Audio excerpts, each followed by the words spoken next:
से भरपूर पेनीवाइज को हराकर एक दूसरे के सामने खड़े होते हैं और फिर वो एक कसम लेते हैं, एकदम फिल्मी वाली, अपना हाथ काटकर ब्लड ओथ, अगर वो वापस आया तो हम भी लौटेंगे।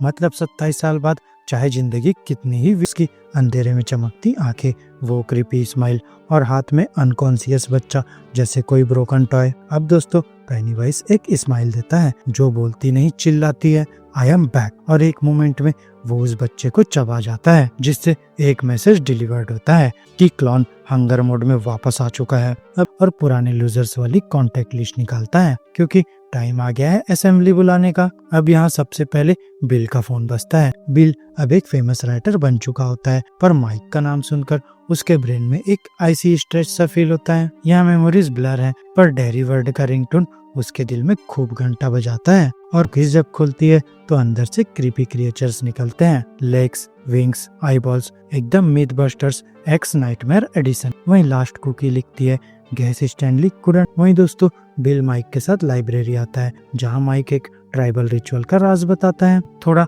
हेलुजिनोजेनिक हर्ब बिल को पीने देता है। हाँ, उसने कॉन्सेंट नहीं लिया।